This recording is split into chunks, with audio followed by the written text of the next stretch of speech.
Allô, mon nom est Nathanaël Langin et aujourd'hui je vais vous parler de mon milieu de stage qui est le JITAMI.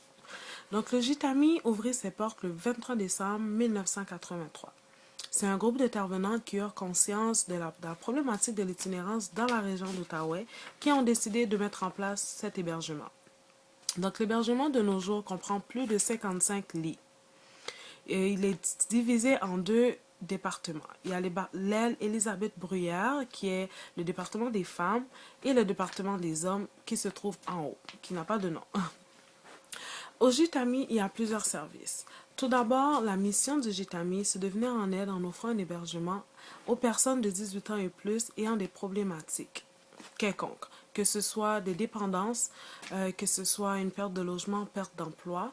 Le JITAMI a les portes grand ouvertes pour toutes sortes de personnes. La clientèle desservie sont des itinérants, des personnes démunies et des sans-abri. Parmi cette clientèle, on retrouve un grand nombre de personnes avec des dépendances d'abus de substances.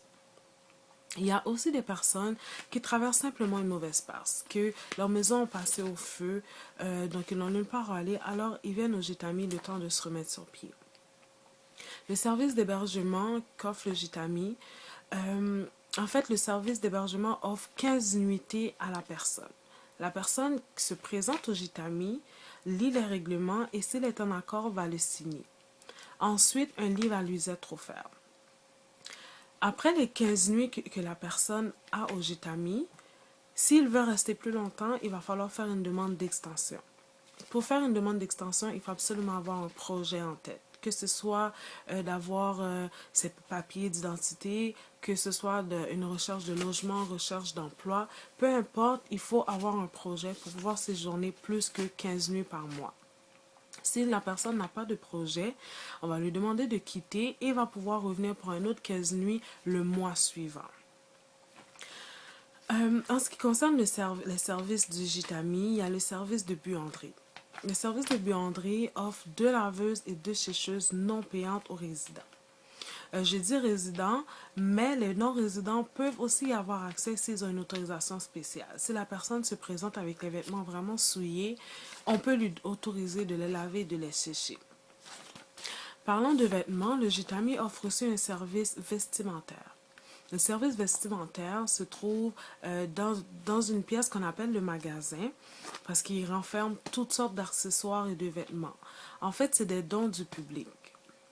Les dons qui sont vraiment neufs, on les met de côté, puis on les offre aux résidents lors des activités comme prix ou comme cadeau à leur fête ou à Noël.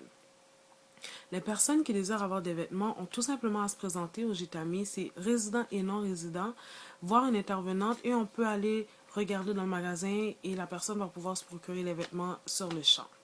Si par malheur il n'y a pas la grandeur de souliers ou la grandeur de vêtements, on peut toujours l'écrire dans un carnet, dans le carnet de bord et à chaque fois qu'on va recevoir des dons, s'il y a des vêtements ou des souliers qui correspondent à la pointure de la personne, on va lui mettre de côté.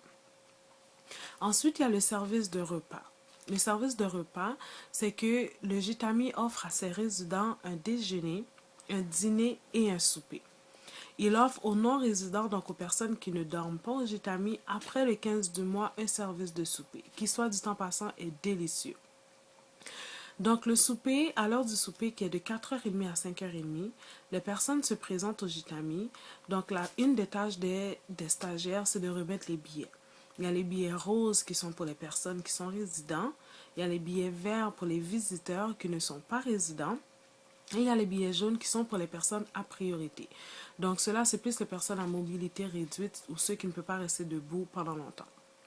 Ensuite, le rôle de la stagiaire, c'est d'appeler les billets. On commence d'abord par les priorités, ensuite les résidents, ensuite les visiteurs. Donc, le rôle de la stagiaire, c'est de remettre les billets et par la suite de superviser le souper. Moi, j'en profite pour créer des liens parce que la télévision n'a pas l'air d'être ouverte à cette heure-là. Donc, pendant que la personne mange, je me promène. Souvent, je prends un plat, je m'assois à la table, puis je fais juste jaser. Je commence à créer un lien de confiance. À 5h30, la télévision a le droit d'être allumée. À 7h15, il y a une première collation. C'est aussi une tâche de la stagiaire de servir la collation et de la superviser. Ensuite, comme service offert par le Gitami, il y a bien sûr des intervenantes sur place qui accompagnent les personnes dans leur démarche, que ce soit recherche de logement ou recherche d'emploi, et qui offrent de l'écoute active. On peut offrir toutes sortes de ressources aux résidents. Si nous, on ne peut pas leur venir en aide, à ce moment-là, on va aller faire les recherches nécessaires et on va s'assurer que les personnes ont les ressources nécessaires pour leurs problèmes. Une journée typique au Gitami est à 4 heures, on ouvre la porte. Parce qu'en manque de financement, le Gitami n'est pas ouvert durant le jour. Donc à 7 heures le matin, on réveille les résidents. Ils ont le temps de prendre leur bain, prendre à déjeuner. Et à 8h30, toute personne doit quitter le Gitami. À 4 heures, ils rentrent. Donc la tâche de la stagiaire, c'est de les accueillir à 4 heures en ouvrant la porte. Ensuite, on commence à donner les billets. À 4h30, il y a le souper jusqu'à 5h30. À 7h15, il y a le premier collation. Et à 7h30, il y a le premier heure du coucher. L'heure du coucher, c'est aussi une tâche que la stagiaire doit accomplir. C'est accompagner les résidents, les femmes dans leur département, les hommes dans leur département, débarrer les portes et ensuite rayer leur nom de la liste. C'est important de rayer le nom de la liste parce qu'il y a un couvre-feu qui est à 10 heures. À 10 heures, tous ceux qui n'ont pas été surlignés veut dire qu'ils ne sont pas présents. À ce moment-là, s'il y a d'autres gens qui se présentent après 10 heures et qui veulent avoir un lit, on va leur donner le lit de ceux qui n'étaient pas présents au couvre-feu. Les heures de coucher sont 7h30, 9h, 10h, 11h et minuit. À minuit, la télé doit être éteinte et tout le monde doit aller se coucher. Il y a des pauses cigarettes. À part les pauses cigarettes, les personnes doivent rester dans leur chambre ou à l'intérieur du gîte. Ils peuvent descendre, se promener, mais après minuit, la télévision doit quand même rester fermée. Un autre rôle de la stagiaire, c'est de s'assurer qu'elle écrit bel et bien les notes évolutives. Ce qui fut un gros problème pour moi. Je comprends très bien l'importance des notes évolutives, seulement je n'arrivais jamais à saisir ce qu'il fallait écrire, ce qui était pertinent ou pas à écrire. Donc, souvent, les gens me faisaient des confidences, mais je ne l'écrivais pas dans le journal de bord parce que soit que j'oubliais ou bien que je me disais que ce n'était pas assez pertinent pour le mettre dans le journal de bord, ce qui est faux. En tant que futur stagiaire, c'est très important pour vous de prendre la notion des notes évolutives. C'est très, très important. Aussi, c'est important de relire les notes de cours de approche en relation d'aide parce que la clientèle diffère vraiment là-bas. Donc, l'approche qu'on va utiliser va vraiment être différente de personne à personne. Une chose est sûre, nous, au Gitami, ils n'utilisent pas vraiment euh, la confrontation, si je peux dire, dans le sens que on va vraiment inviter la personne à s'asseoir puis à parler des problèmes au lieu de donner des conséquences, de punir. Bien sûr, il y a un règlement à respecter et la personne qui ne respecte pas les règlements va avoir un accès limité. Un accès limité veut dire que la personne ne peut bénéficier des services du Gitami ou ne peut se retrouver sur les territoires du Gitami. Par rapport aux emplois dans le milieu, moi, personnellement, j'ai réussi mon stage et mes évaluations ont été super. Mais je suis sur liste d'appel. Et sur la liste d'appel, il y a vraiment beaucoup de personnes avant moi. Donc, je trouve que malheureusement au Gitami, il n'y a pas vraiment de perspective d'emploi parce que il y a beaucoup de personnel. Donc, même si on tombe sur la liste d'appel, c'est très dur d'avoir un chiffre parce qu'il y a beaucoup de personnes avant nous qui ont priorité sur la liste d'appel.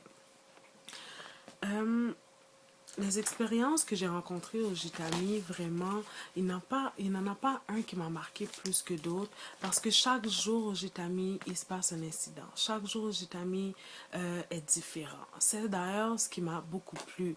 Quand j'ai fait l'entrevue au Gitami, j'ai vraiment eu peur parce que la directrice m'avait préparé au pire. Mais finalement, c'est vraiment du bon monde. C'est vraiment juste du monde qui ont des problématiques, qui ont des expériences traumatisantes, qui ont une enfance vraiment traumatisante, qui font en sorte qu'ils se retrouvent au Gitami ou qui font en sorte qu'ils consomment.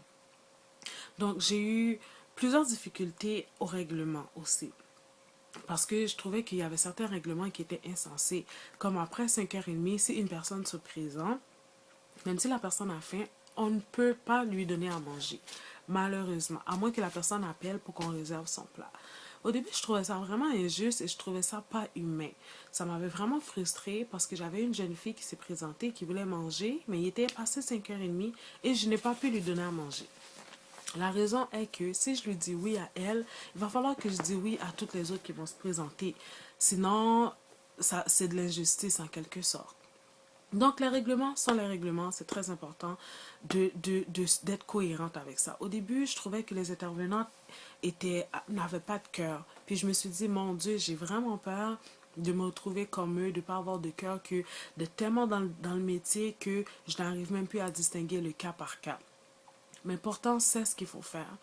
C'est ce qu'il faut faire. Parce que plusieurs fois, j'ai eu des confidences qui m'ont vraiment émue et qui ont fait en sorte que je suis partie du Gitami avec les larmes aux yeux, qui ont fait en sorte que je n'ai pas pu différencier mon travail avec ma vie personnelle.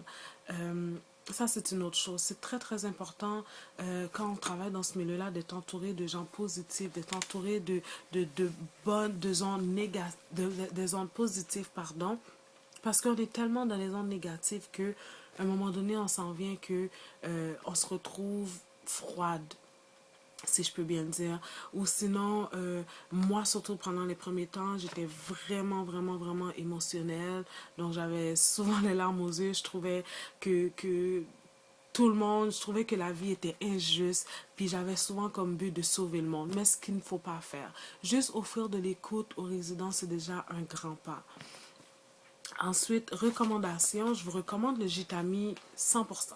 Comme j'ai dit au début, j'avais vraiment peur, mais le Gitami, c'est vraiment fantastique parce qu'on retrouve toutes sortes de clientèles. Des femmes battues, des jeunes de 18 ans qui se retrouvent à la rue, on retrouve des toxicomanes, des prostituées. On travaille vraiment avec une vaste clientèle et c'est ce qui est le meilleur, je trouve.